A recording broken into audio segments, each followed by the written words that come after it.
Sababu ya pili ni mashitaka na mashutumu ya adui zako. Mashitaka na mashutumu ya adui zako yanaweza kuzuia mbegu ya ukuu iliyo ndani yako. Mashitaka na mashutumu ya adui zako yanaweza kuzuia mbegu ya ukuu iliyo ndani yako isichanue. Mashitaka na mashutumu ya adui zako yanaweza kuzuia mbegu ya ukuu iliyo ndani yako isichanue. Kwa ndio ajenda yetu ya maombi, tutaingia nayo kwenye maombi sasa hapa. Mashitaka na mashutumu ya adui zako yanaweza kuzuia mbegu ya ukuu iliyo ndani yako isichanue. Sasa kuna mashitaka ya siri kiroho. Naandika hivyo hivyo. Mashitaka ya siri kiroho. Mashitaka ya siri kiroho au ya wazi kimwili. Kuna mashtaka ya siri kiroho au ya wazi kimwili.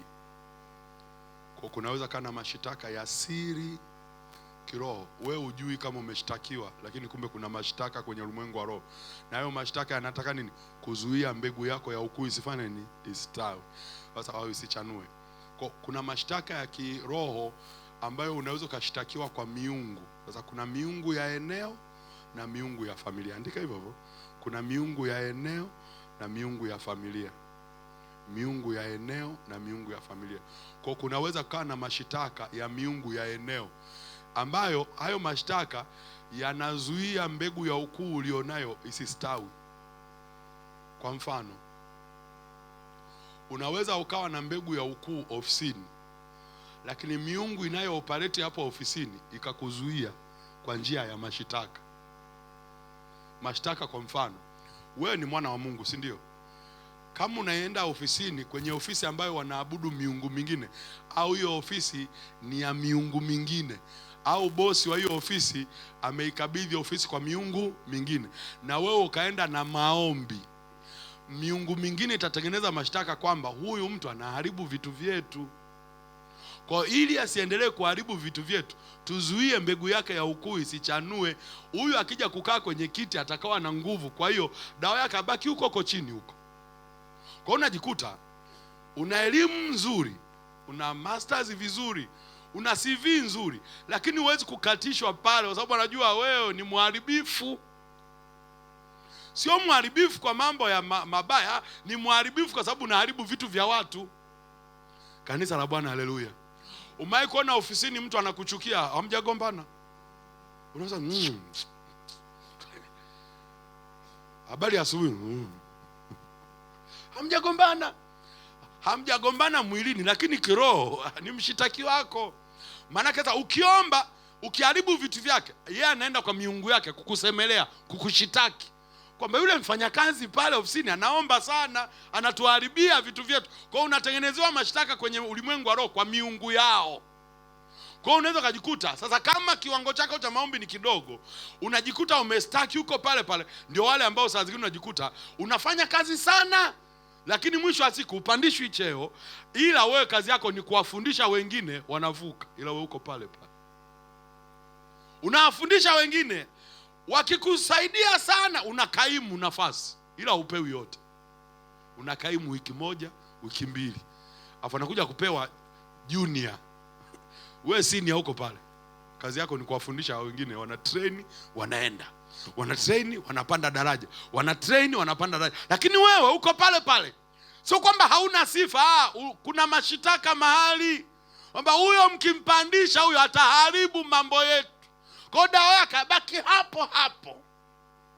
Kwa unajikuta mwaka wa kwanza uko pale pale, mwaka wa pili uko pale pale, mwaka wa tatu uko pale pale, mshahara ule ule, cheo kile kile.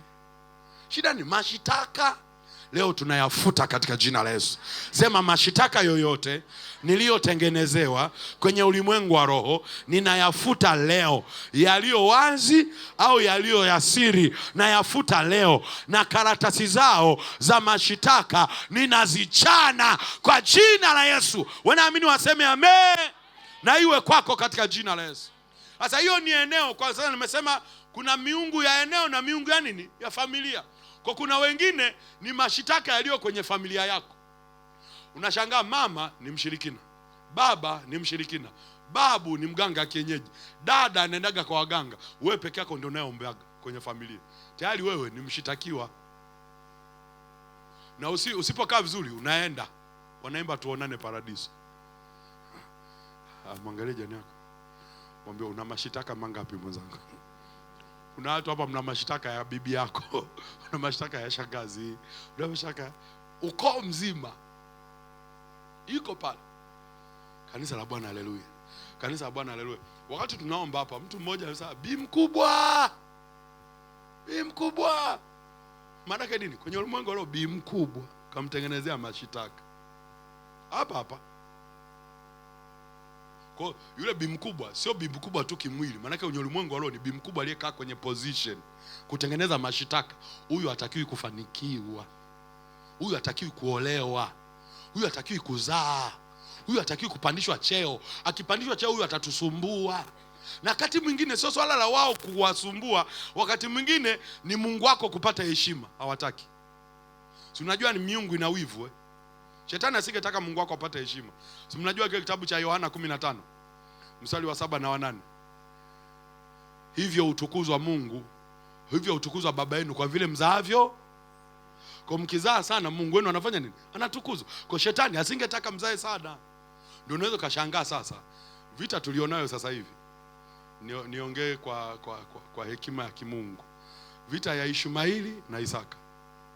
Nani akae? Umenielewa? Kwa Swahili sasa hivi sio swala la cheti chako. Sasa hivi ni Ishmaeli au ni Isaka? Unakapa. Na yeyote aliye Isaka kukaa ni kwambinda.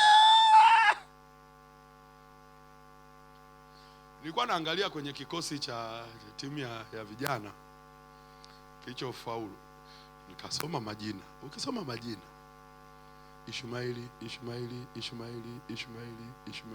Ishmaeli, Isaka. Na Isaka mwenyewe sangina anakaa benchi. Unajua ni kweli kwamba hawana vipawa.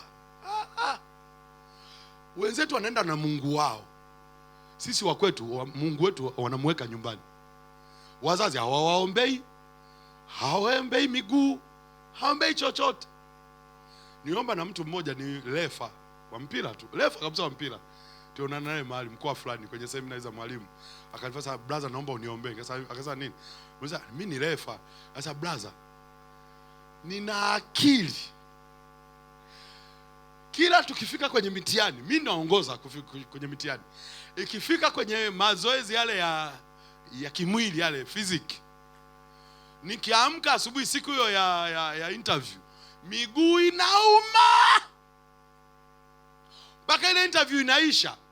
Kwa mwisho wa siku akitafuta marefa wa kuchezesha kwenye ligi, mimi sipati sababu za miguu. Na utachezeshaje mpira huku umesimama katikati? Sasa uko hapo faulo hapo.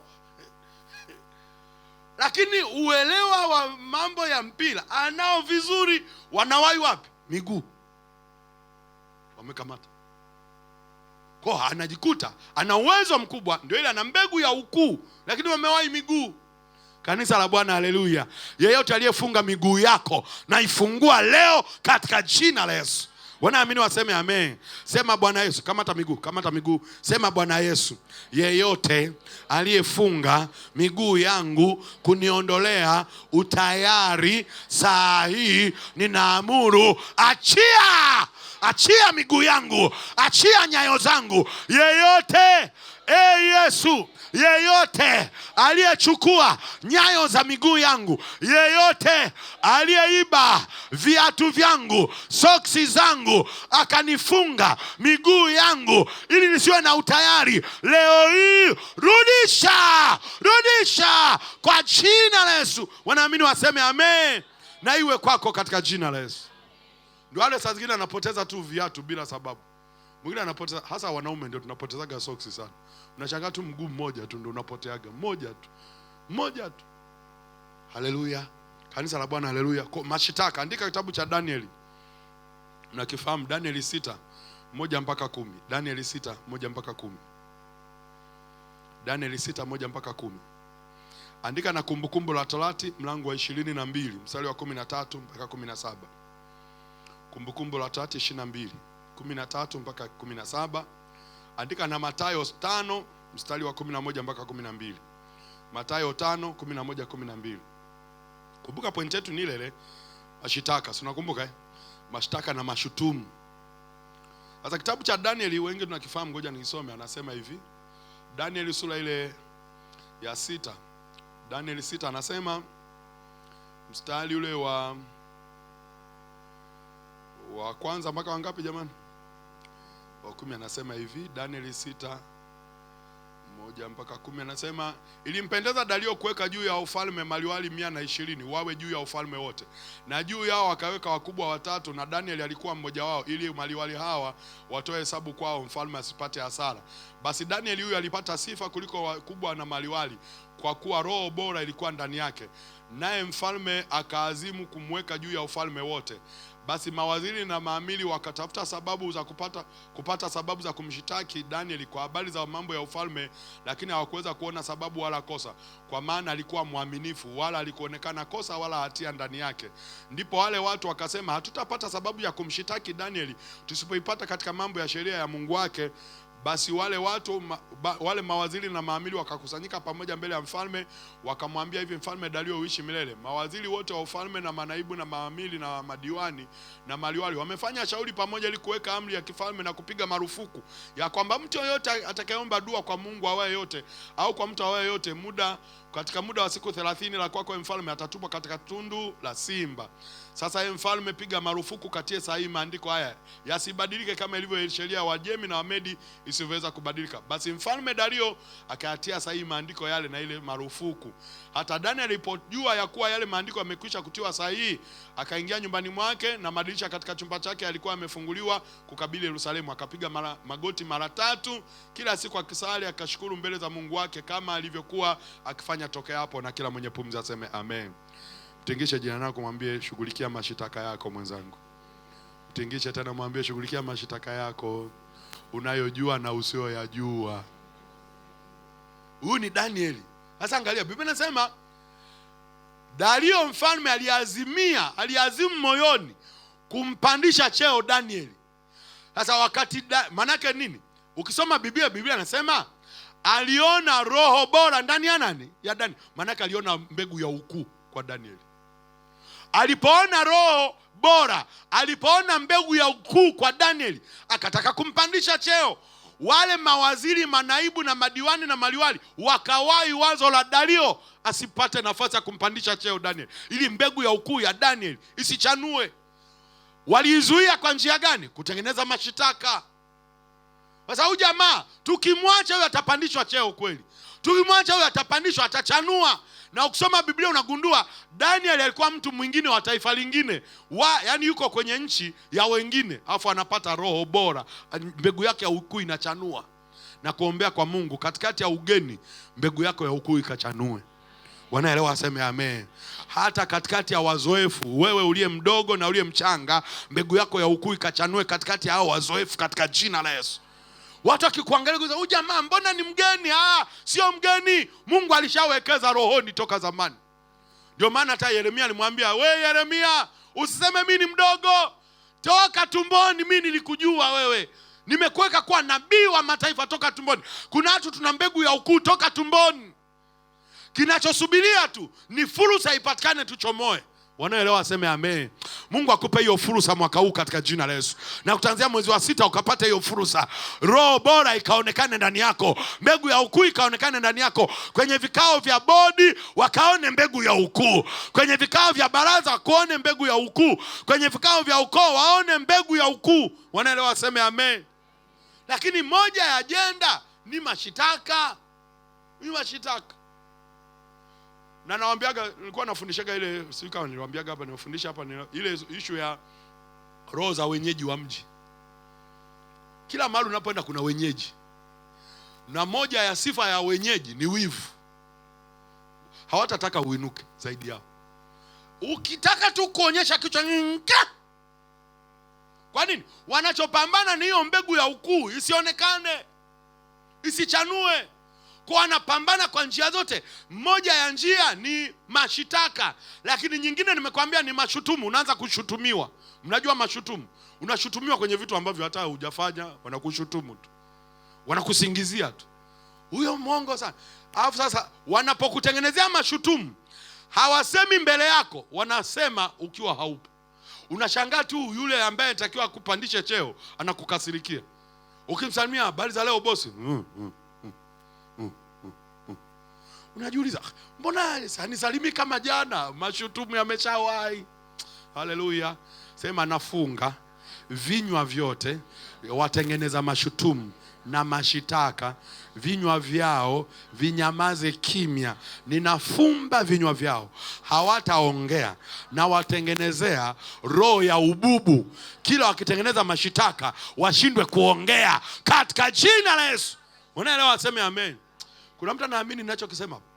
Kuna mtu anaamini ninachoomba? Kuna mtu anaamini alichokisema kinaweza kwa? Unajua mtu anaweza katamani kukushitaki, afu akifika kwa bosi, bosi anakuwa na uso wa mbuzi. Ghafla anatiwa hofu, anashindwa kuongea. Anajipanga tena kesho. Akienda tena, bosi amekasirika kuliko jana. Mwisho wa siku yale mashutumu anakosa nafasi. Kinachosababisha afanikiwe, ana access ya kuonana na bosi wako. Kwa wakati mwingine unachotaka kuomba ni kuwafarakanisha washutumu na bosi wako wasielewane. Wanaelewa? Waseme amen. Sema na wafarakanisha washitaki wangu na bosi wangu, watengeneza mashutumu na bosi wangu wasielewane, wasipatane kwa jina la Yesu. Wanaamini waseme amen. Hiyo ina apply mpaka na mlisoolewa. Kuna watu hapa hamuolewi, mmetengenezewa mashutumu. Unapaka powder wewe na wanja foundation, unajibebisha wewe, hamna kitu, wameshawahi mashutumu kule. Sasa unamwona wewe, umjui wewe vizuri, sio wako wewe, sio wako. Unashanga mtu anakuacha hivi hivi. Wanawahi kwa wakwe zako, wakiona mwanaume haelewi, yani wanamtengenezea mashutumu, haelewi, amekomana wewe, wanawahi kwa wako. Muangalie mtoto wako anapooa, yule mwanamke yeye anayemuoa yule sio wa kawaida yule, unamwacha mtoto wako hivyo hivyo. Unashangaa wako wameweka stop order. Shida nini? Mashutumu. Sema leo nafuta. Sema tena leo nafuta kila mashutumu niliyotengenezewa kwenye ulimwengu wa roho na ulimwengu wa mwili kwa jina la Yesu na kwa damu ya Yesu. Wanaamini waseme amen. Andika kitabu cha Kumbukumbu. Tusome. Kumbukumbu ngapi? Mstari wa ngapi? Asante wanafunzi wazuri.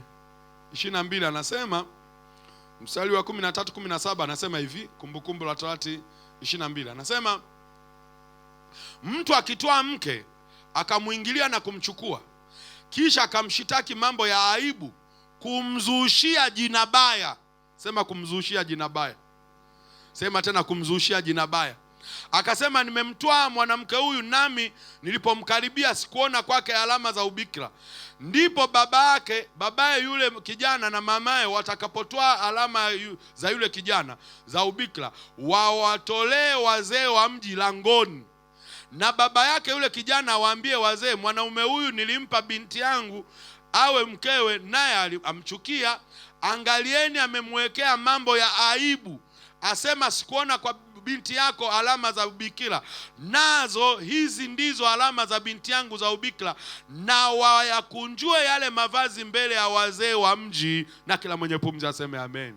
Kila mwenye uhai aseme tena amen. Sema tena mambo ya aibu. Sema tena, kisha wakamshitaki mambo ya aibu, kumzushia jina baya. Kwa hiyo kumbe unaweza kuzushiwa na ukapewa jina baya. Wewe unashangaa tu mtu anakuchukia, kumbe walishampa jina baya lako. Sasa huyo sio wakumpa kazi huyo. Huyo sio wakumpa cheo huyo. Wamewaisha jina baya. Mungu akupe neema mwezi wa 6.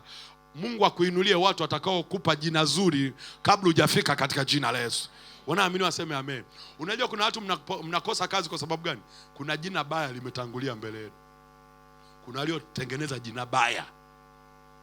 Kuna wapambe na machawa wamewahi kukupeleka jina baya. Wale mnaojuaga mambo ya uteuzi. Wangapi mnajua mambo ya uteuzi? Pungiana mikono hewani. Mtingisha jirani yako, mwambie kazi ndio inaanza. Mtingisha tena, mwambie kazi ndio inaanza. Mpaka rais amekuteua, tayari wameshafanya vetting, wameshakutafiti we, mpaka wanapeleka jina kwa boss, kwa rais, kwa anayekuteua. Tayari kuna waliotangulia kupeleka sifa za jina lako. Sasa inategemea aliyepewa kazi ya kutafuta sifa za jina lako ni nani. Nani aliwahi langoni? Nani aliwahi?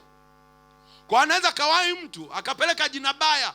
Sasa ukisoma hiyo ni ya mambo ya maharusi. Zamani walikuwa wanasema binti akitaka kuolewa, mnajua mambo ya utu uzima zamani. Ili kujua ni bikira au sio bikira, wanaweka nguo na alama ya damu ikionekana, wanachukua ile nguo kama ushahidi. Sasa huyu kalala na binti wa watu, afu kamsingizia jina baya kwamba hakuwa bikira, kamshitaki. Kumbe wale wazee wamebaki na ushahidi wa nguo, kwamba walipoenda mbele ya wazee wamja saa, huyo kijana nampa jina baya mtoto wetu, lakini ushahidi huu hapa, mtoto wetu alikuwa salama, anampaje jina baya mtoto wetu? Wana ushahidi. Mungu akupe neema ukawe na ushahidi mahali walipopeleka jina baya, Mungu akakutetea katika jina la Yesu. Wanaamini waseme amen. Jina zuri litokane na ushahidi pia, kwa sababu waliotangulia na jina baya wanaweza katengeneza ushahidi wao. Haleluya. Amtingishe tena jirani yako, mwambie Mungu akuinulie watu watakao kupa jina zuri. Mwambie tena. Mtingishe, usimwogope, mtingishe. Watingishe hao. Usikute sasa hivi ndio wanatengenezewa jina baya sasa hivi. Unaona alala kati ya wachawi sasa hivi wanakutengenezea jina baya sasa hivi. Wako kazini. Kuna hata sasa hivi biashara yako wanaitengenezea jina baya. Utatandika, wewe utaposti status, mzigo mpya toka Uturuki. Utaposti sana mwanangu. Bando litaisha. Swala sio kuposti status, jina. Haleluya. Si Mungu akupe jina zuri katika jina la Yesu. Unajua ukiwa na jina zuri, ndio maana Biblia inasema, si Mungu akitupa neema tutakuja kujifunza juu ya jina hapa, nguvu ya jina. Ukisoma habari ya Ibrahim, Mungu anamwambia hivi, kule ninako kupeleka nitalikuza jina lako, litakuwa sifa duniani. Kumbe jina linaweza likakuzwa. Jina inaweza kaa sifa yako. Jina inaweza kabeba utambulisho wako. Kabla hujafika, sifa ya jina limetangulia. Yaani huyu anayekuja yuko vizuri. Unajua jina la biashara yako inaweza likakuzwa hata kama bidhaa zako ni mbaya, ukauza kwa jina lako tu. Haleluya. Bwana Yesu asifiwe. Kuna kipindi nilikuwa nauzaga mchele. Nilikuwa nachukua mchele kela na kuja nauza, napima kwenye mfuko kilo 20 50. Kwa kazi yangu nilikuwa nikutuma tu kwenye group. Jamani na mchele. Unashangaa mama mwingine sasa, mwanangu una mchele? Nimenunua jana kilo 50. Lakini kwa sababu yako niletee kilo 100. Hivi hapo nimeuza mchele au nimeuza jina? Hakuwa na shida na mchele. Mchele alishaupata. Kwa sasa nanunua jina. Kwa sababu yako leta kilo 100. Maana yake nisingekuwa mimi, mchele usingenunuliwa. Wakati mwingine anatembea na mchele sokoni, anatafuta wateja hawapati, mimi jina nauza. Haleluya. Mwangalie jina lako, muulize, jina lako linauza au lina? Bwana Yesu asifiwe. Kanisa la Bwana, haleluya. Kuna watu mna bidhaa nzuri, shida jina. Leo Mungu atakupa jina zuri katika jina la Yesu. Kama kulikuwa na jina baya lilitangulia, tunapeleka jina zuri katika jina la Yesu. Faili lako likawe na jina zuri, vyeti vyako vikawe na jina zuri, cheo chako kikawe na jina zuri, kazi zako zikawe na jina zuri katika jina la Yesu. Wanaelewa waseme amen. Kwa mfano wale mnaokutana na wateja, mteja anaweza akakutengenezea jina baya kwa bosi wako. Unamhudumia vizuri, ukimaliza anapeleka mashtaka. Ndio mfanya kazi gani huyo? Mimi ningeendelea kuwa mteja wenu, lakini huyo mkimuondoa huyo ndio nitarudi. Saa zingine unashangaa sio kwa sababu umemhudumia vibaya. Saa zingine amekuja na Mungu wake na wewe una Mungu wako, miungu imegongana. Kwa hiyo anagundua kila akija hapo wewe ndio kiungu chake. Kwa ili afanikiwe mambo yake akutoe wewe. Kwa ili akutoe atakutengenezea jina baya. ili uonekane huna sifa. Kumbe anachopambana ni miungu. Hata kama bosi hajui, anadhani ni vita ya kawaida, kumbe ni ya miungu. Leo tunatanguliza malaika kaanze vita usiku wa leo. Wanaelewa waseme amen. Si inawezekana? Nasema si inawezekana. Nauliza tena, si inawezekana? Si malaika wanaweza kaenda wakaanza vita usiku wa leo, wapigane kwa ajili yako. Ukifika asubuhi ushangae wanaita jina lako kwa nguvu. Yani yule aliyekuwa anakuchika unashangaa kesho ndio anakuita Joyce. Leo kuna nini leo? Kumbe jina limesafishwa mwanangu. Na Mungu asafishe jina lako katika jina la Yesu. Mungu akumbuke kuna watu amuitwagi. Mnafanya kazi, bosi hakuiti. Ukiona umeitwa ni mashitaka. Kwenye mambo mazuri utafutwi, ila kwenye mashitaka ndio unatafutwa. Mungu akupe neema ukatafutwa kwenye mambo mazuri, ukatajwa kwenye mambo mazuri. Wanaelewa waseme amen. Wanaelewa waseme amen tena. Sema Bwana Yesu, yeyote aliyenitengenezea mashutumu, mashitaka, ninayafuta leo kwa damu ya mwana kondoo na kwa jina la Yesu. Wanaamini waseme amen. Mathayo ngapi? Mathayo 5 mstari wa ngapi? Mpaka ngapi? Haya tusome. Ukiona mwenzako analala msaidie. Tuko vitani hapa. Usizani ni usingizi wa kawaida. Unaweza shaka tukimaliza mkesha mzima kabisa ataanza kupiga story hapo nje. Shetani anataka mpe tu jina baya hapa.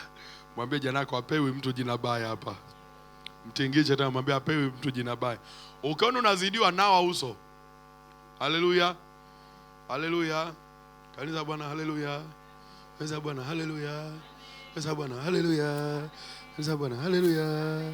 Mtingishe Mary, umwambie jina lako linachafuliwa huku. Tuendelee. Mathayo 5. Mstari wa ngapi? 11-12 anasema hivi.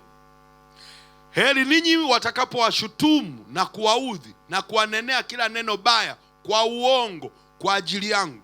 Furahini na kushangilia kwa kuwa thawabu yenu ni kubwa mbinguni, kwa maana ndivyo walivyowaudhi manabii waliokuwa kabla yenu. Na kila mwenye pumzi aseme amen. Sema heri ninyi watakapowashutumu na kuwaudhi na kuwanenea kila neno baya kwa uongo kwa ajili yangu. Kwa hiyo unaweza kanenewa neno baya kwa ajili ya nani? Ya Mungu. Sio wewe umekosea. Unajua saa zingine mtu anaweza kukuchukia ukatafuta kosa ulioni. Unaona tu vikao wanavyokaa vya kukutungia maneno. Unajaribu mpaka kutafuta nimekosea wapi? Haujakosea. Mbegu ya ukuu inakutengenezea mashitaka. Na nawaambia watu, ukiona unapendwa na kila mtu una matatizo. Ukiona uko mahali unasifiwa na kila mtu una matatizo. Kwa nini? Kama umebeba mbegu ya ukuu, jiandae kuchukiwa bila sababu. Kwa nini? Hawakuchukii wewe, wanachukia mbegu uliyobeba. Kwa wanaitengenezea mashitaka. Na siku ukiondolewa kazini, wanakuwa marafiki zako. Kwa nini? Hawakuwa wanapambana na wewe, wanapambana na position iliyobeba ukuu, iliyobeba utukufu. Niliwaambia hapa siku moja hapo. Kuna watu wanaweza kukuchukia. Unasikia kabisa wanakusema vibaya. Lakini ukiwa wakija mbele yako, haleluya mtumishi, Bwana asifiwe. Ukiongoza sifa wanacheza na kucheza, wanakuja mbele yako sasa. Unatamani ushuke kifike kichwa kimoja. Na mashutumu yanauma. Ni bora mtu aseme cha ukweli, ujitafakari kuliko kukusingizia. Hasa hayo mengi yako sirini. Wengi tumetengenezewa mashutumu ya siri. Wewe hujui, lakini unaona tu situation. Ndio ile ambayo Yakobo aliwaambia wake zake juu ya babao Laban. Sasa naona baba yenu aniangalike vizuri kama jana. Maana leo ninavyomwona na jana ni vitu viwili tofauti. Hajui kilichosababisha, lakini anaona uso. Kuna watu tayari mmeshaona dalili za uso, mtu hakutazami kama jana. Ukiona namna hiyo maana yake kuna mashitaka na mashutumu ameletewa ya siri. Tunayapangua leo katika jina la Yesu. Na sasa tunayapangua leo katika jina la Yesu. Wanaamini waseme amen. Nimeshutumiwa mahali nilikuwa nakaa mahali nikaambiwa nimekataa kazi, kumbe nimefanya. Afadhali akanichukia huyo baba. Mke wake akamwambia hajafanya, kakataa kufanya kazi. Mimi nimefanya, inaweza hajafanya. Na kaamini maneno ya mke wake, nikafukuzwa. Haleluya. Unaweza kutengenezwa mashtaka mpaka unajiuliza, huyu si angeniuliza kwanza sasa ili athibitishe? Na nani kuambie, shetani akikutengenezea mashutumu anafunga milango yote ya kujitetea kwako. Na ukijitahidi kutafuta mlango wa kujitetea ndio unatengeneza bomu lingine. Na ndio maana ukiona mashitaka yametangulia mbele yako, usitafute vikao vya kusuluhisha kwanza. Nenda kwenye msalaba wa Kalvari. Na wewe shitaki pale. Sababu hii ni vita ya kiroho, sio ya kimwili. Wewe huwezi kukaa kwenye kikao cha watu waliokusudia mabaya ukawasomesha ukakuelewa. Na nani waambie hivi, mtu aliyekusudia mabaya juu yako, hata umtendee wema namna gani, ubaya uko pale pale. Ndio maana wabena si ni wahewa wanasema gamahavi magaya wema. Yaani mchawi hana wema. Hata umnunulie kitenge na kuloga kuko pale pale. Haleluya. Mwangalie jana umwambie usihangaike na wanao kuloga. Nenda msalabani. Nenda msalabani. Na nani waambie majira tulionayo tuna mashutumu na mashitaka mengi yanayotuzuia mbegu za ukuzi zisichanue. Leo ziachiliwe katika jina la Yesu. Nasema tena leo ziachiliwe katika jina la Yesu. Tuko tayari kuomba? Tuko tayari kuomba? Tuko tayari? Haya, simama. Kot. Ni bandika bandua leo. Haleluya. Mwangalie jana mwambie si ulikuja mwenyewe mwenzangu.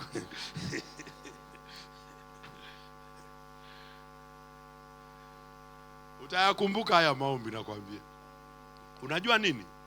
Kama Mungu anatusemesha hizi habari ni either yapo au yanakuja.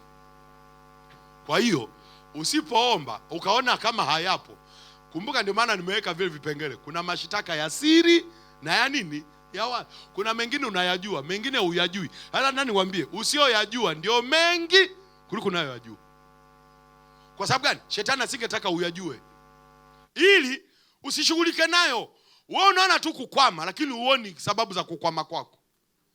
Unaona tu upigi hatua lakini huoni kwa nini sipigi hatua. Shetani anafunga hilo eneo usijue kabisa. Leo hata kama wamekaa sasa hivi kwenye vikao vyao vya uchawi, tutatuma damu ya Yesu iende kwenye vikao, wasambaratike katika jina la Yesu, na wasielewane katika jina la Yesu, na wagombane wao kwa wao. Nadhani mwambie hivi, utakapoenda kazini Jumatatu, watengeneza mashtaka tu utaona usoni, hawatakuangalia vizuri. Wengine walikuwa nakuchekea, lakini usiku wa leo watabadilishwa sura. Kwa sababu gani? Walikutengenezea ubaya, Mungu atageuza ubaya waendee wenyewe. Kama ambavyo huyu Danieli waliomtengenezea mashtaka yakageuka wao wenyewe, na mimi natangaza usiku wa leo mashtaka ya waliokutengenezea yawarudie wenyewe, na adhabu walizoziandaa ziwarudie wenyewe. Kama vile wale waliomshitaki Daniel waliliwa na simba walioandaa wenyewe, natangaza mitego waliotega iwanase wenyewe. Wale kutengenezea mashitaka wewe haitakupata katika jina la Yesu. Iwapate wenyewe katika jina la Yesu. Wanaelewa aseme amen. Tuko tayari? Tuko tayari? Tunaenda mbele za Mungu kufanya nini? Jambo la kwanza, protocol ni ile. Tutaanza na toba.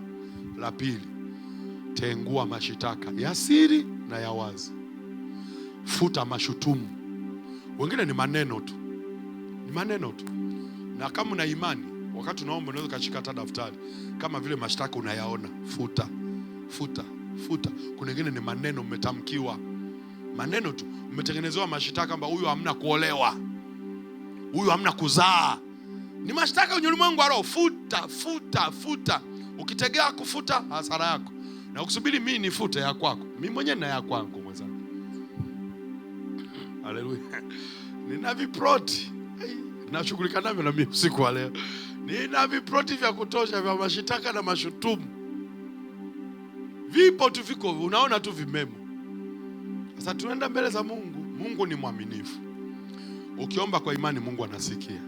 Na wengine hapa mtaomba pia, utasikia rohoni kuomba kwa ajili ya mume wako. Wengine mmetengenezeana mashitaka na mashutumu kwenye ndoa, kwenye familia. Wengine ni mume wako ametengenezewa mashitaka na mashutumu. Hakufanya licho ambacho anamshutumu nacho, lakini kimeharibu mpaka kesho yake. Adui anataka kuua kesho yake kwa ajili ya mashutumu ya leo. Futa kwenye ulimwengu wa roho. Unayajua uyajui, futa. Futa. Wengine ni watoto wako wametengenezewa mashutumu. Futa. Haleluya. Natamani nikuone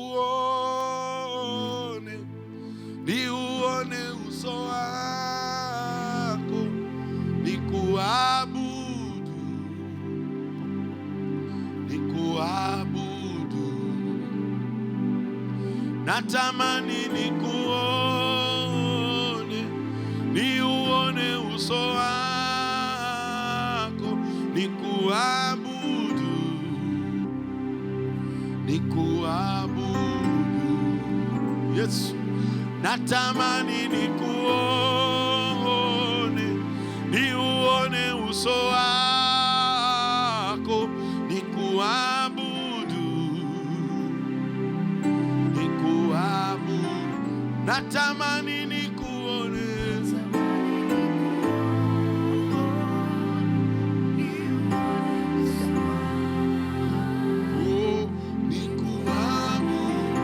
mwabudu tu kwa imani. Nikuabudu, natamani nikuone, niuone, nikuabudu, nikuabudu. Sema natamani nikuone, niuone, nikuabudu. Mwambie tu kwa sauti ya imani. Oh, paza sauti. Natamani nikuone, niuone, nikuabudu. Oh, nikuabudu. Yesu, natamani nikuone, niuone, nikuabudu, nikuabudu. Mimi natamani nikuone, Raba seketelelebo, lelelelelelebo, nikuabudu, nikuabudu. Mimi natamani nikuone, niuone, nikuabudu. Ketelebo, yandaraba seketelelebo. Sema natamani nikuone. Haleluya, haleluya. Nikuabudu. Hey Baba, hey Baba, hey Baba. Mimi natamani nikuone. Hey Baba, nikuabudu. Hey Baba, nikuabudu. Unaweza inua mikono yako. Natamani nikuone. Mwambie anakusikia. Mwambie kwa sauti. Nikuabudu. We Baba, nikuabudu. Mimi natamani nikuone. We Baba, nikuabudu. We Baba, nikuabudu.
Yesu,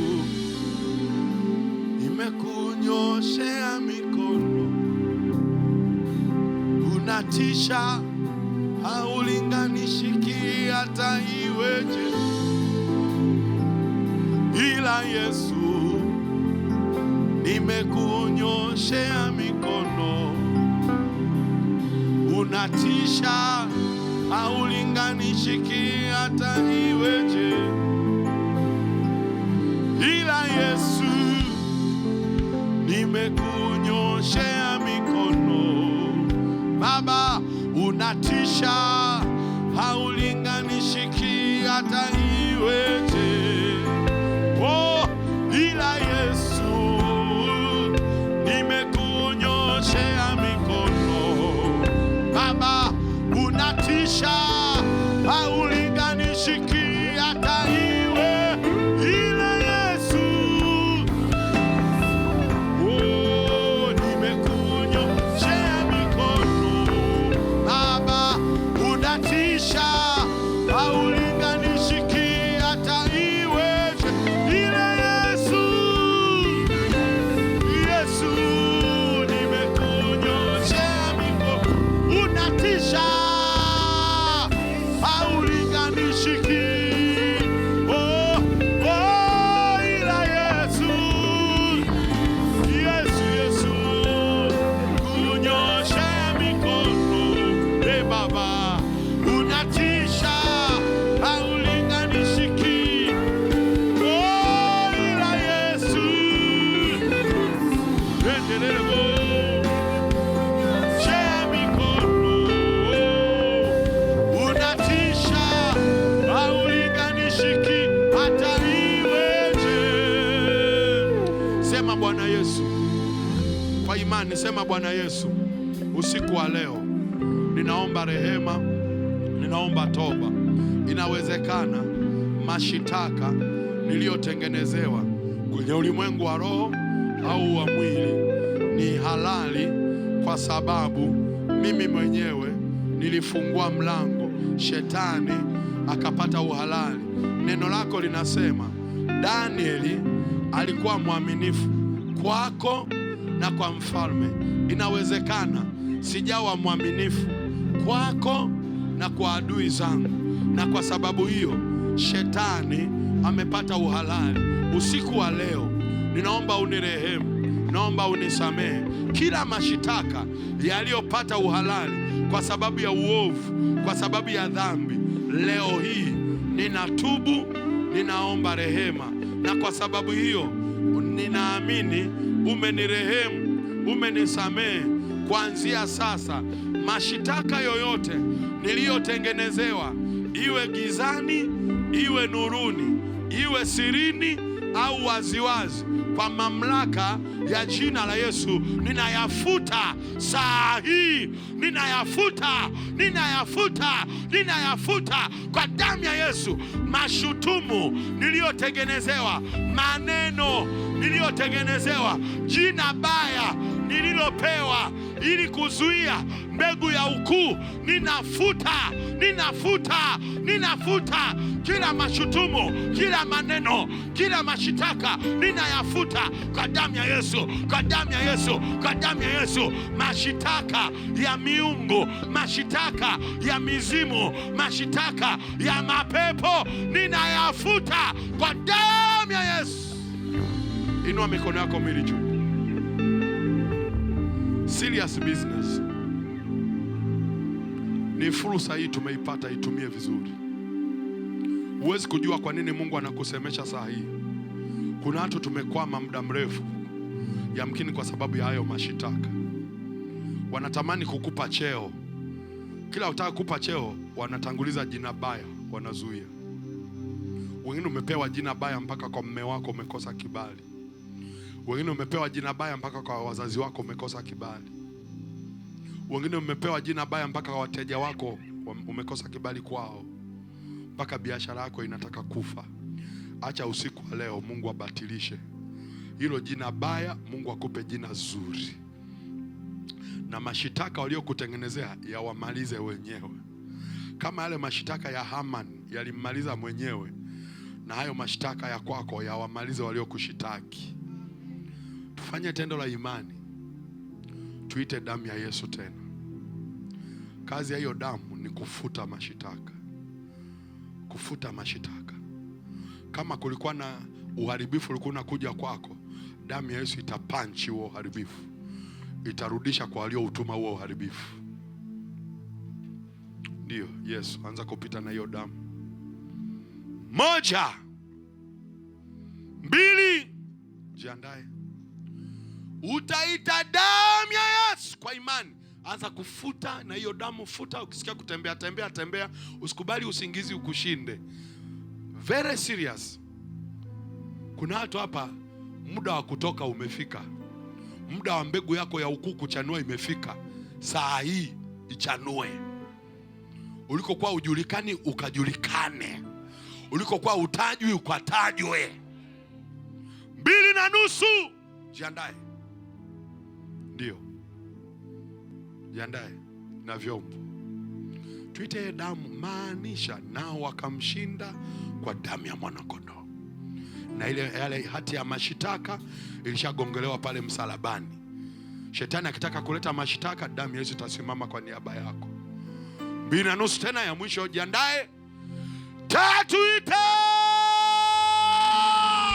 ita yo yo yo yo yo yo yo yo yo yo yo yo yo yo. Futa na mashitaka, futa futa futa futa futa futa futa futa futa futa futa futa. Endelea endelea endelea endelea endelea endelea endelea endelea endelea endelea endelea endelea endelea endelea. Ndio maanisha, maanisha usitegee, maanisha ndio ndio. Futa hayo mashitaka, futa hayo mashutumu, shuta hivyo vikao vyao. Peleka damu ya Yesu, peleka damu ya Yesu, peleka damu ya Yesu. Ndio damu ya Yesu, damu ya Yesu, damu ya Yesu. Endelea endelea endelea endelea endelea endelea. Futa futa futa futa futa futa futa futa futa ya mashtaka, futa futa yaliyoandikwa kwa ajili yako, futa yaliyoandikwa kwa ajili ya watoto wako, futa. Bwana, tunafuta, nafuta mashtaka yote yaliyoandikwa juu yangu, juu ya huduma yangu, juu ya utumishi, kwa damu ya Yesu. Yanayozuia mbegu isichanue yanafutwa, yanafutwa, yanafutwa, yanafutwa kwa jina la Yesu, kwa jina la Yesu. Hayo mashtaka yaliyoandikwa njia panda kwenye ulimwengu wa giza, yakaandikwa na jina, yakaandikwa na jina, yakatolewa na sadaka kwa damu ya Yesu, ili asionekane mama yule, ili asionekane kijana yule, ili asionekane kwenye biashara. Hayo mashtaka tunaachilia damu ya Yesu, damu ya Yesu, damu ya Yesu, damu ya Yesu, damu ya Yesu, damu ya Yesu, damu ya Yesu. Ile damu ya agano inayoondoa, ile damu ya agano inayofuta, ile damu ya agano inayobatilisha, yanabatilishwa, yanabatilishwa, yanabatilishwa, yanabatilishwa. Endelea endelea endelea endelea. Yanabatilishwa, yanabatilishwa, yanabatilishwa, yanabatilishwa. Umewekewa mashtaka, usipandishwe cheo, futa, futa. Umewekewa mashtaka, usiolewe, futa, futa. Umewekewa mashtaka, biashara yako ibebe hasara, futa. Ondoa hiyo hasara, futa hiyo hasara, futa hiyo hasara, futa hiyo hasara, futa hiyo hasara. Hayo mashtaka yaliyoandika madeni yafute kwa jina la Yesu, kwa jina la Yesu, kwa jina la Yesu, kwa jina la Yesu. Ria baba baba, ria kadaraba, ria mashadarabo, ria darababo, rikadaraba sata, ria daraba shando, yenderebo sata, rikando robota.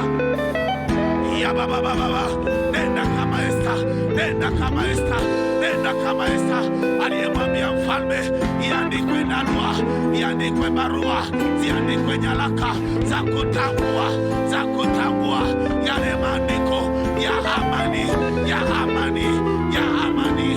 Nami nakutangazia, nenda na damu ya Yesu, nenda na damu ya Yesu kwenye yale maandiko, kwenye yale maandiko, kwenye yale maandiko.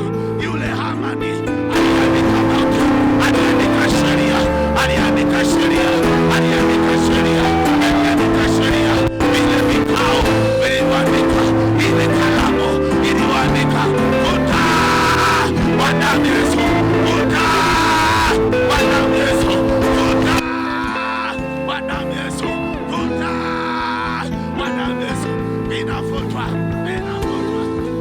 vinafutwa, vinafutwa, vinafutwa, vinafutwa, vinafutwa, vinafutwa. Hizo sheria kwenye miguu, hizo sheria kwenye mikono, hizo sheria kwenye hilo tumbo, futa, futa kwa damu ya Yesu, kwa damu ya Yesu. Hayo mapepo wa kuagiza wanaosimamia hizo sheria zilizotungwa, wapige, wapige, wapige, wapige, wapige, wapige, wapige. Nenda kama shujaa, nenda kama shujaa, nenda kama shujaa, nenda kama shujaa, nenda kama shujaa. Peleka damu ya Yesu, peleka damu ya Yesu, peleka damu ya Yesu, peleka damu ya Yesu, peleka damu ya Yesu. Ushughulika na hayo maneno, ushughulika na hivyo viapo kwa damu ya Yesu. Hata kama ni Goliathi ametamka hayo maneno, futa. Ndio, ndio, endelea, endelea, endelea, endelea, endelea, endelea, endelea, endelea, endelea. Usiogope, usiogope. Kwenye ulimwengu wa roho kuna jambo linaendelea, kuna jambo linatokea, kuna jambo linatokea, kuna jambo linatokea, kuna jambo linatokea. Kuna majira yanabadilishwa kwenye ulimwengu wa roho. Hizo nyaraka zinafutwa, hayo maandiko yanafutwa, hizo sheria zinafutwa kwa jina la Yesu. Paulo anasema hatupigi ngumi hewa. Peleka damu Yesu, peleka damu Yesu. Tembea, tembea, tembea, tembea, peleka futa. Ndio rabashanda rababa, rikanda rabasata, yakanda rabako, rikanda rabashendereba, riyakanda raba. Ndio kwa jina la Yesu. Endelea, tuendelea. Endelea kufuta, endelea kufuta, endelea kufuta, endelea kufuta, endelea kufuta majina yako mabaya waliotanguliza. Futa majina waliotanguliza mabaya kwa wateja wako, kwa wateja wako. Inawezekana ni mfanya biashara, jina lako baya wamelitanguliza, wateja wamekukimbia. Mwambie Yesu leo, ingilia kati. Ninafuta jina baya nililopewa, hilo jina baya, hilo jina baya. Futa, futa, futa, futa hilo jina baya ulilopewa kwa bosi. Wamepeleka sifa mbaya kwa jina lako kwa bosi. Futa, futa, futa, futa, futa, futa, futa, futa, futa, futa. Rabo sekete raba, rinalobo sekete, robo kolia ndaraba sekete, rikete terebolia, rikiki ribosa, robo seke, riki rabolia, radeke rebo, rebo, abasekete. Shika uso wako, shika hapa kwenye paji la uso, shika kwenye paji la uso, shika kwenye paji la uso. Sema, Bwana Yesu, kila sifa mbaya niliyotengenezewa kwenye ulimwengu wa roho inayonyang'anya kibali changu na nyota yangu, saa hii ninaamuru damu ya Yesu ipite sasa, inisafishe, initengeneze, nipate kibali kwa upya kuanzia sasa kwa damu ya Yesu. Jina baya nililopewa, sifa mbaya nilizotanguliziwa, ili nikataliwe na mifumo, ili nikataliwe kila eneo, saa hii ninafuta kwa damu ya Yesu, kwa damu ya Yesu. Yesu, ninavua kila majina mabaya niliyopewa kwenye ulimwengu wa roho, iwe sirini au waziwazi.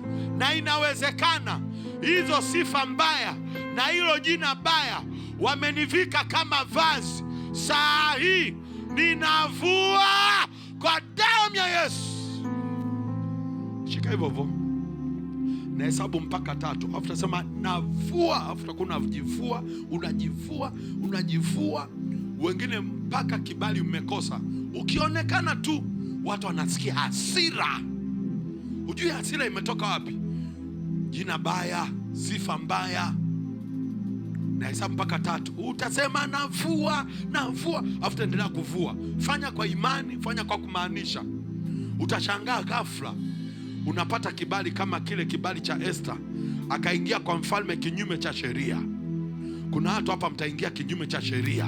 Mlikokataliwa mtapata kibali tena. Mlikofukuzwa mtatafutwa tena. Mliko mifumo iliyokataa itawatafuta tena. Moja, ndio Yesu. Kibali. Mbili, jiandae. Hata kama hawataki, malaika watakuja kukuvua. Wengine mmevalishwa mpaka sanda, mmepewa jina la maiti. Unaonekana ni maiti na wakati uko hai. Leo hizo sanda walizo kufika ili uwe na sifa ya maiti inatoka saa hii. 2:30, jiandae. 3, sema navua. Vua. Sema na kutamka. Tamka huku navua. Tamka. Fanya kwa imani, usitegee. Ukitegea ni hasara yako mwenyewe. Vua, usitegee. Vua, usitegee. Vua hiyo sura ya kukataliwa. Vua hilo jina mbaya. Vua, ndio vua, usitegee. Vua. Ukiona unachoka, tembea. Ukiona unachoka, tembea. Ndio. Jitie nguvu kwa Bwana. Maombi yako silaha yako. Maombi yako mtaji wako. Unavua, usichoke. Vua. Unakataliwa na ndugu. Umekataliwa na ndugu kwa sababu ya jina baya ulilopewa. Vua. Kipawa chako kimekataliwa kwa sababu ya jina baya. Vua. Ndio. Kwa damu ya Yesu, navua hiyo sura ya kipepo iliyowekwa kwenye macho, iliyoweka kwenye uso. Imetangaza laana, imetangaza mikosi, imetangaza kukataliwa. Ninaivua kwa jina la Yesu, kwa damu ya Yesu. Hiyo sura ya kinyago, toka njia, toka kwenye sura, toka. Navua chochote kilichowekwa kwenye mwili wangu, kwenye sura yangu, ili kuzuia kibali nisikubalike. Kwa damu ya Yesu, pale ofisini, kwa damu ya Yesu, pale nyumbani, kwa damu ya Yesu, pale shambani, kwa damu ya Yesu, pale ukweni, kwa damu ya Yesu. Navoa ile sura niliyovikwa ili kutenganishwa na wateja. Kwa damu ya Yesu, wanapokuja kwenye biashara wanaona sura nyingine. Navua kwa damu ya mwanakondoo. Endelea kuvua.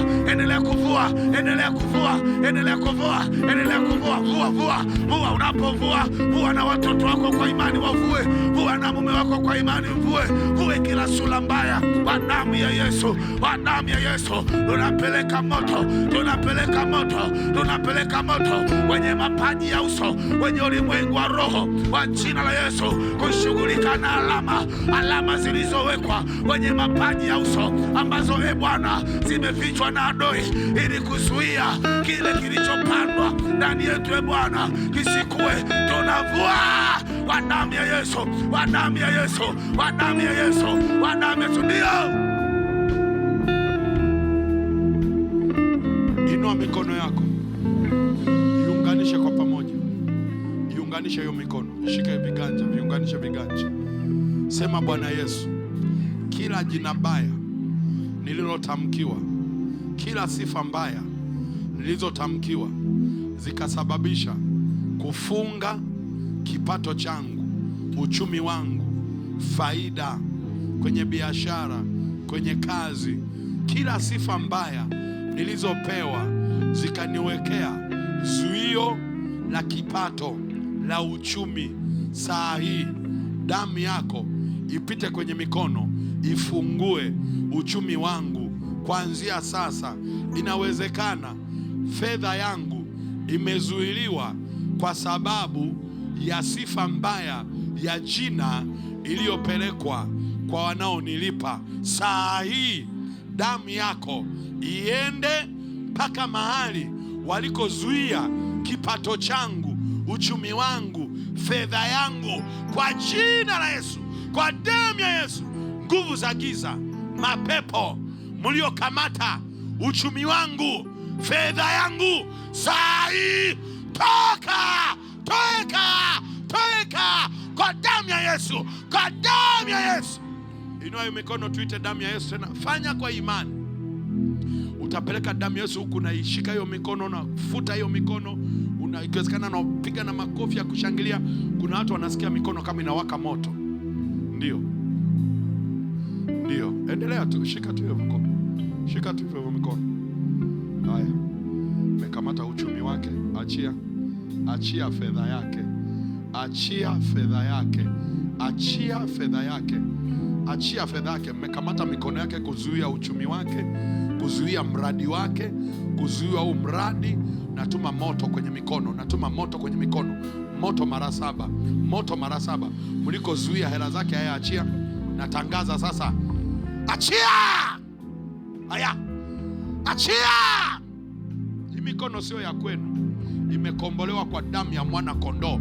Hii mikono sio ya kwenu. Hela zake rudisha, rudisha hela zake, rudisha hela zake, rudisha hela zake, rudisha hela zake, rudisha hela zake, rudisha hela zake. Mmezuia mradi wake, leo mnauachia, mnauachia, mnauachia, mnauachia, mnauachia. Na hao wadhamini mliowafunga wasitoe hela, hao wadhamini na wafadhili mliowafunga wasitoe hela kwenye mradi. Haya, toka, achia kwa damu ya Yesu. 2.5, shika tu hiyo mikono. Ndio, operation imeanza. Wengine wanasikia mikono inawaka moto, damu ya Yesu inaanza kupita. Utaita damu ya Yesu kunapeleka kwenye mikono. Fanya kwa imani, ni kwa faida yako. Haya, jiandae. Mwisho 3, ita kwa kumaanisha, peleka kwenye mikono. Ita hiyo damu, peleka kwenye mikono. Ombea hiyo mikono, ombea, ombea, ombea. Ombea hiyo mikono, ombea, ombea. Kuna watu mkipata hela zinapotea, hujui ni kitu gani. Hiyo ni roho ya mauti kwenye mikono, roho ya mauti kwenye mikono, roho ya mauti kwenye mikono, roho ya mauti kwenye mikono. Ndio, hiyo. Wanaachia mikono yako, wanaachia, wanaachia mikono yako, wanaachia, wanaachia mikono yako, wanaachia. Endelea, ndio, endelea, ndio. Sakatara sekete. Damu ya Yesu kwenye mikono, damu ya Yesu kwenye mikono. Haya, achia hela zake, achia hela zake, achia hela zake, achia, achia hela zake, achia, achia hela zake, achia. Haya, achia uchumi wake, achia, achia uchumi wake. Haya, natuma moto kwenye mikono, moto kwenye mikono, moto kwenye mikono, moto kwenye mikono, moto kwenye mikono. Achia uchumi wake, achia. Mmefunga uchumi wake, mmenyang'anya kipato chake, mmenyang'anya hela zake. Leo mnaachia, leo mnaachia, leo mnaachia. Haya, rudisha. Malaika Mikaeli njoo, Mikaeli njoo na moto, Mikaeli na panga.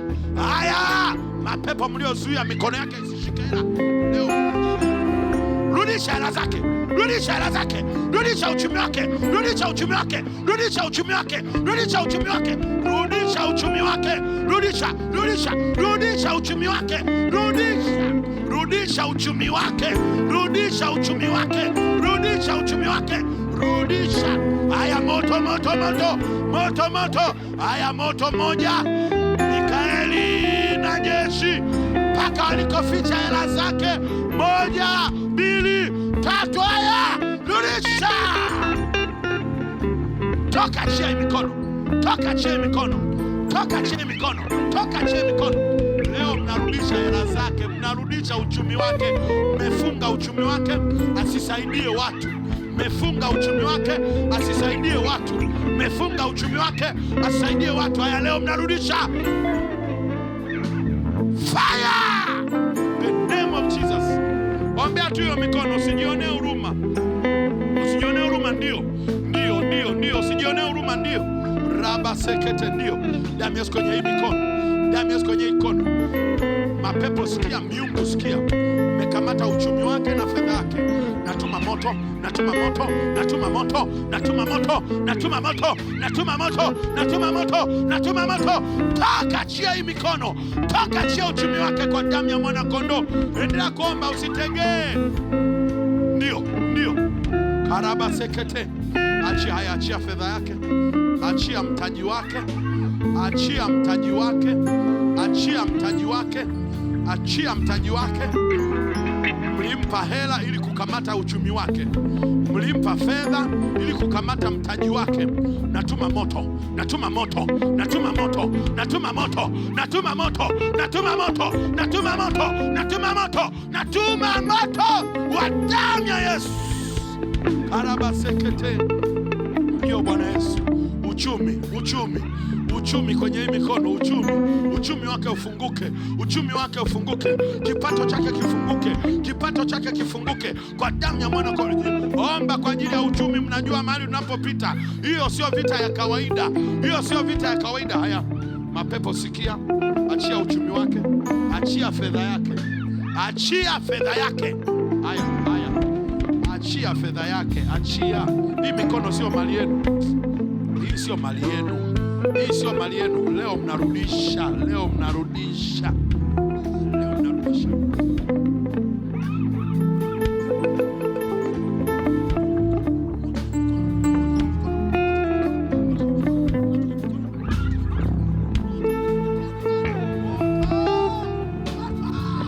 Paka, achia.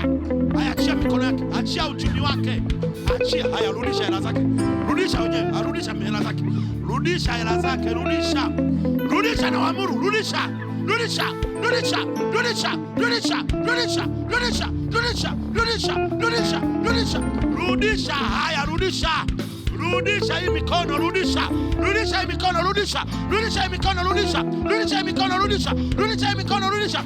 Oh, roho ya chuma ulete. Haya, haya, haya, haya, haya, fire on you. Haya, achia, rudisha, rudisha hela zake, rudisha hela zake kwenye mikono, rudisha. Natangaza, rudisha, arudisha, arudisha, rudisha. Bado, bado, bado, bado mliko ficha, rudisha, rudisha. Mnamfanya awe mtumwa, mnamtumikisha ili awe mtumwa wenu, mnamtumikisha ili awe mtumwa. Huyu sio mtumwa wenu. Kuanzia leo amekombolewa kwa damu ya mwana kondoo. Kwenye hiyo madhabahu hatatumika tena. Haya, naita nafsi yake. Haya, haya, haya, haya, toka, achia. Haya, hiyo roho ya utumwa naivua, naivua. Huyu sio mtumwa wenu. Na hii sura mliomvalisha ya utumwa, 1, 2, 3, toka, achia kwa jina la Yesu. Endelea tu. Hii ni vita, vita ya uchumi sio ndogo. Pambana, pambana. Rabo sekete, rikandaraba kolia, rindaraba seke. Hii mikono naifungua, kipato chake na kifungua, uchumi wake na ufungua, uchumi wake na ufungua. Mizimu sikia, mapepo sikia, majini sikia. Mekamata mradi wake, mekamata uchumi wake. Leo mnaachia, leo mnaachia, leo mnaachia, leo mnaachia. Toka, achia kipato chake, achia kwa jina la Yesu. Robo santaraba. Ndio, endelea tu, endelea tu, endelea tu. Rabo sekete, rikandabo sekete, robobo rianda. Ndio Yesu, ndio Yesu. Pigia Yesu makofi ya shukrani. Yesu makofi ya shukrani. Shangilia tu Bwana, shangilia tu Bwana. Kamata tena hiyo mikono, shike tu hiyo mikono. Sema, najitabiria mikono hii itashika fedha na haitapukutika. Hii mikono itashika fedha, itaongezeka, haitapungua. Kuanzia sasa, kuanzia leo, najitabiria mikono hii itafanya kazi na itapata kipato kuanzia leo, sawa sawa na neno lako. Nitashusha nyavu, nitapata, sitapoteza. Ninakataa kufanya kazi za kuchosha bila kupata kitu. Kuanzia leo najitabiria nitafanya kazi na kupata vitu kwa jina la Yesu.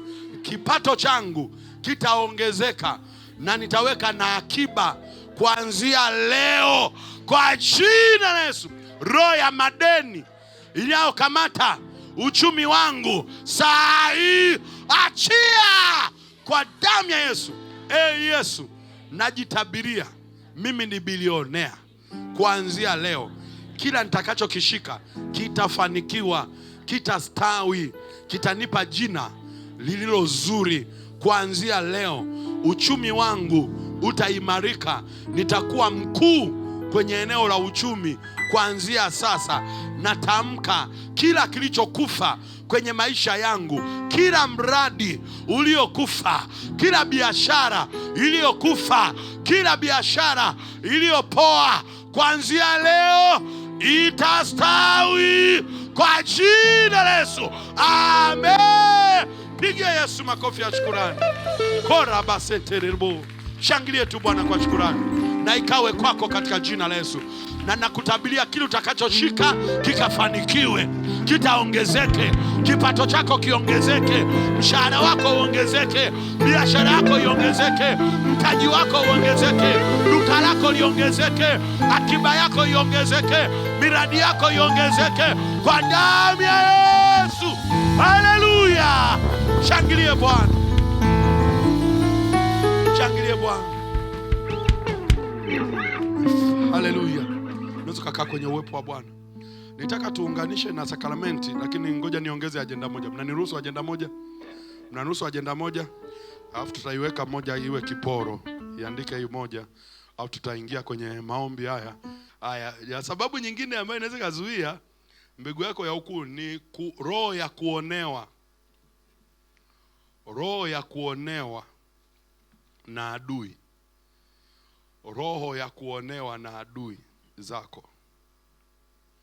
Roho ya kuonewa na adui zako inaweza kukuzuia usiwe, inaweza kuzuia mbegu yako ya ukuu. Roho ya kuonewa na adui zako inaweza kukuzuia mbegu ya ukuu. Roho ya kuonewa. Kuna watu ambao tuna mbegu ya ukuu, lakini kwa nini hazistawi? Tuna roho ya kuonewa. Unajua kuna mtu ana roho ya kuonewa. Yaani mtu hata asipokosea yeye anaonewaga tu. Wewe tu ndio unayeonewaga kwenye ukoo mzima, wewe ndio wanakuona kibonde. Lawama na mashutumu yote yanaangukia kwako. Hujakosea, hujafanyia vibaya, yaani roho tu ya kuonewa.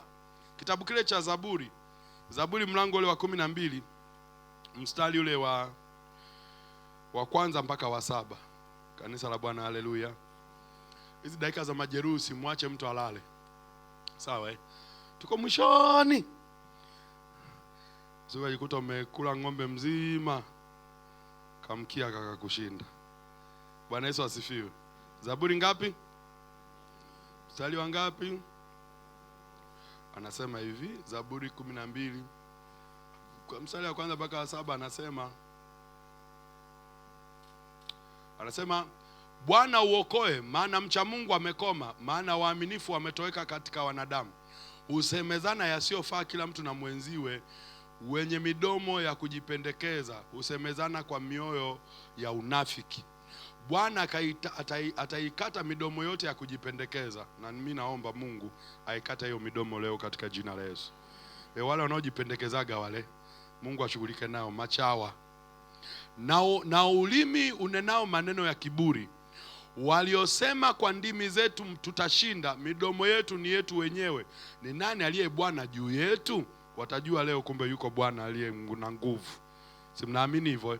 Angalia mstari wa 5 nilikuwa nautafuta. Anasema kwa ajili ya kuonewa kwao wanyonge, kwa ajili ya kuugua kwao wahitaji, sasa nitasimama, asema Bwana, nitamweka salama yeye wanayemfionya. Maneno ya Bwana ni maneno safi, ni fedha iliyojaribiwa karibuni juu ya nchi, iliyosafishwa mara 7. Wewe Bwana ndiwe utakayetuhifadhi, utatulinda na kizazi hiki milele. Na kila mwenye pumzi aseme amen. Sema sasa nitasimama kwa ajili ya wanyonge, kwa ajili ya kuonewa kwao wanyonge, kwa ajili ya kuugua kwao wahitaji. Sasa nitasimama, asema Bwana, nitamweka salama yeye wanayemfyonya. Sasa ukisoma hiyo Biblia, nadhani kuna siku niliwahi kuwasomea huu mstari. Hata kwa ajili ya kuonewa kwao wanyonge. Kwa kuna watu ambao wanaonewaga tu. Ukienda kwenye biashara unaonewa. Kuna watu hapa uliyemkopesha amekupima za huyu wa kuonewa tu. Una dai ya kulipi. Anakueleza yani hela ya kwako na hakupi. Kwa nini hakupi? Una roho ya kuonewa, sio yeye ameshagundua wewe ni wa kuonewa. Leo tunafuta hiyo roho katika jina la Yesu. Wanaelewa, waseme amen. Unajua kuna watu huwa waingilikagi kukopa. Huyu nitakopa atanipa kweli. Lakini kuna mwingine agundua wewe nenda tu, huyu atakupa tu, wewe nenda. Yaani umegundua wewe ndio wa kukuonea. Na wanachukua afu hawarudishi. Makusudi tu. Na saa zingine mtu anakuonea, yani yuko tayari wewe uendelee kutoa hela hata kama yeye anayo ya kwake. Kwani anakuonea tu. Tunafuta hiyo roho katika jina la Yesu. Hata maofisini, angalia, bosi anakuoneaga wewe tu. Ndio naye anayekutuma. Wengine hawatumwi, wako tu pale. Wewe hata kama na kazi nyingi utaongezewa na nyingine, utaongezewa na nyingine. Kwani wamegundua una roho ya kuonewa. Wewe unaonewa kirahisi. Leo Mungu akufungue katika jina la Yesu. Jipige kifua, sema sitaonewa. Kuanzia leo sitaonewa. Sema sitaonewa. Kuanzia leo sitaonewa kwa jina la Yesu. Wanaamini waseme amen. Iwe ni wateja wasikuonee. Iwe ni ndugu zako wasikuonee. Iwe ni bosi wako wasikuonee. Na hapa unajua ni kama Mungu anasema, anaposema sasa nitasimama, maanake alikuwa anaona mnaonewa ila amenyamaza na waangalia tu. Kwa kuna kipindi Mungu anafika kikomo cha uvumilivu wa wewe kuonewa. Na hicho kikomo kiwe saa hii. Nasema hicho kikomo kiwe saa hii. Yaani kuna watu mnaonewa tu, mnaona sasa simame. Anaposema sasa nitasimama kwa ajili ya kuonewa kwao wanyonge. Maanake amevumilia, wamekuonea mara ya kwanza, wamekuonea mara ya pili, wamekuonea mara, anakuangalia tu. Mungu anakucheki, wanakuonea mara ya tatu, anakuangalia, wanakuonea mara ya nne. Sasa mmemwonea vya kutosha, acha nisimame mwenyewe sasa. Haleluya. Kanisa la Bwana, haleluya. Yamkini wanakuonea kwa sababu wana vyeo, wanakuonea kwa sababu wana hela, wanakuonea kwa sababu wana marefa, wanakuonea kwa sababu watu wakubwa. Wewe unadhani hauna mtu mkubwa. Nadhani kutangazie, acha Mungu wako asimame leo akutetee dhidi ya wanaokuonea katika jina la Yesu. Haleluya. Sasa nasimama. Napendaga sana huu mstari. Kwa sababu gani? Ni kama Mungu anatoa uhakika. Sasa nasimama. Yaani nimeona wanavyokuonea, nimevumilia, inatosha. Sasa nasimama. Maanake naingia kazini. Si Mungu aingie kazini kuanzia usiku wa leo. Nasema tena si Mungu aingie kazini sasa hivi. Inawezekana iwezekani. Inawezekana iwezekani. Aingie kazini sasa hivi. Sasa hivi. Si hata wana wa Israeli. Si mnakumbuka habari ya wana wa Israeli? Sasa nimesikia kilio chenu. Sasa nimeshuka ili waokoe. Acha Mungu ashuke kwa ajili ya uzao wako na familia yako. Wanaelewa waseme amen. Ashuke Mungu mwenyewe. Kuna vitu vingine wapendwa, hatutatoka mpaka Mungu mwenyewe aseme sasa nasimama. Unajua hata mahali nchi yetu ilipo, nawaambiaga watu, hatutatoka kwa vikao. Asikiae na afahamu. Hatutatoka kwa si maridhiano. Ni Mungu mwenyewe. Nilikuwa nafundisha mahali habari ya maombi wa kongamano.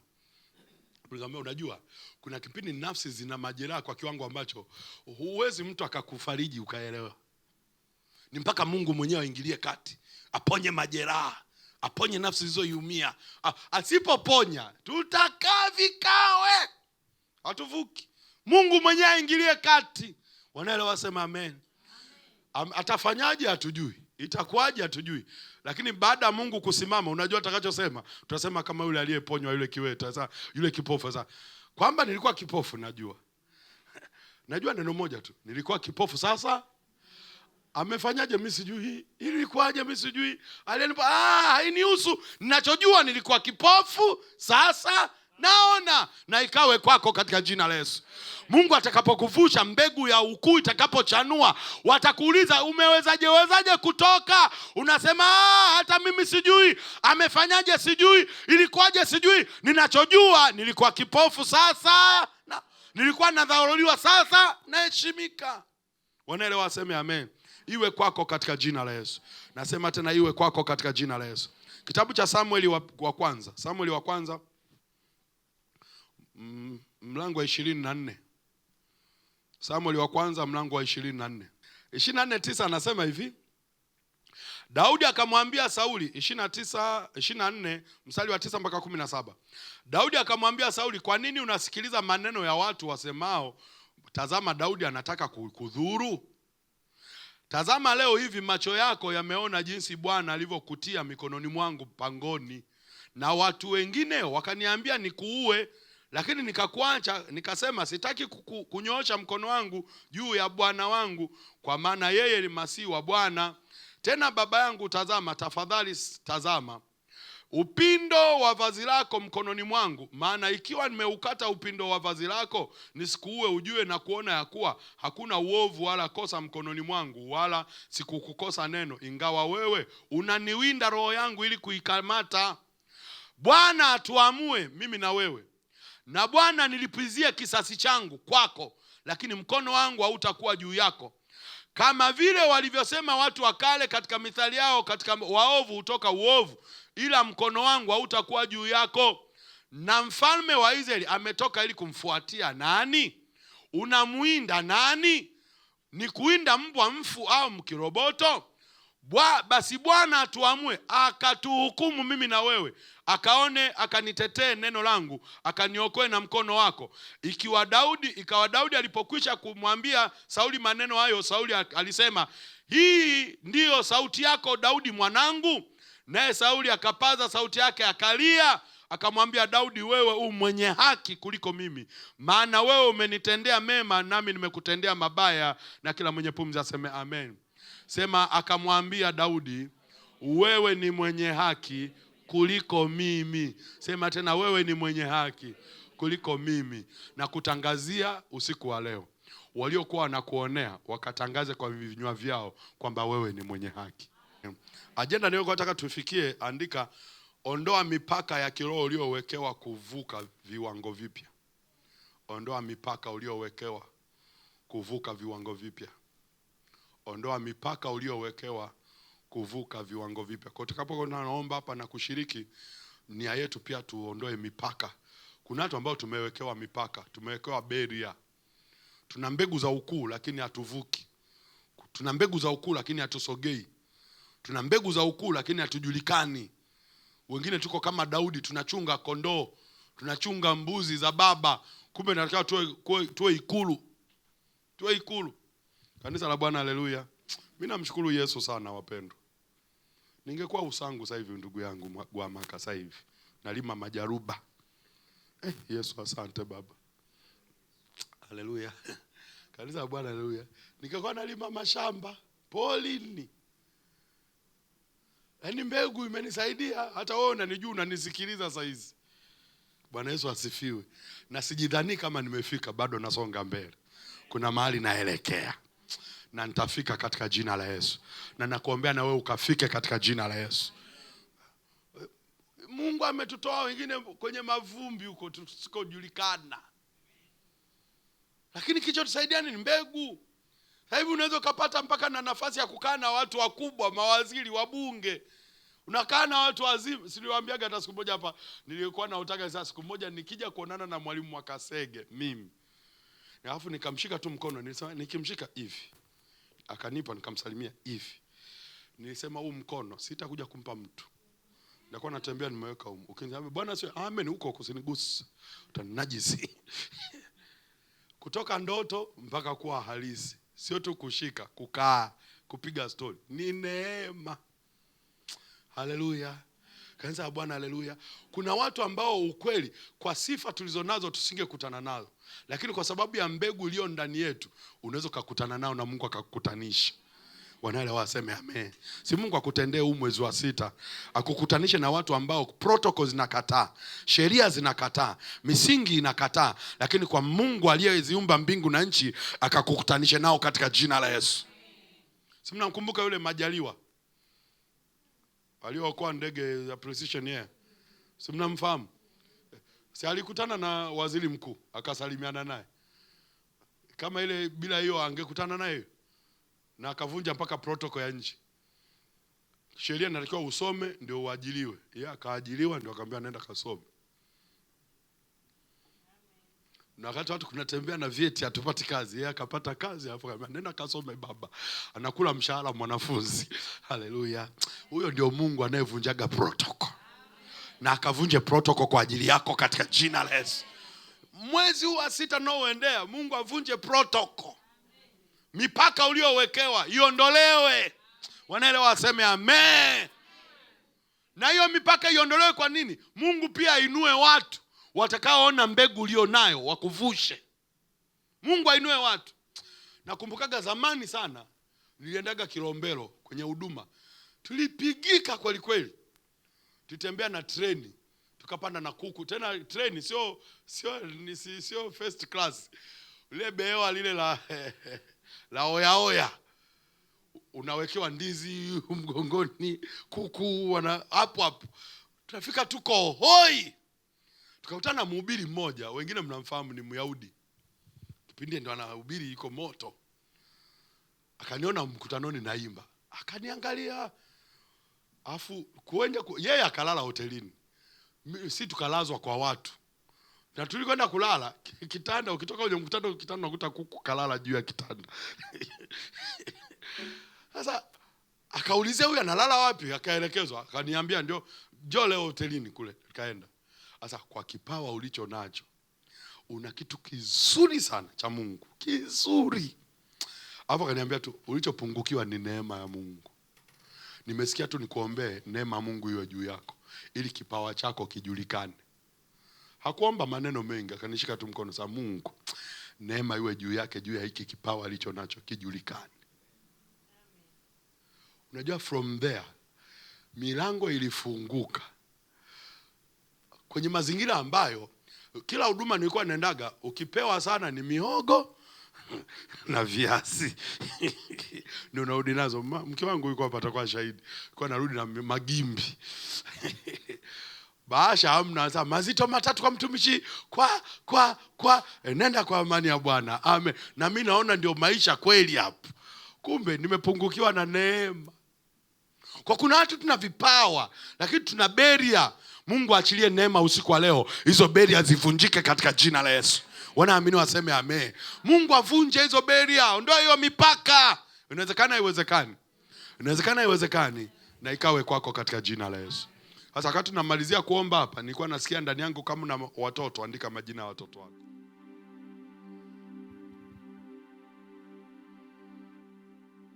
Sina Mungu mwingine wa kumtegemea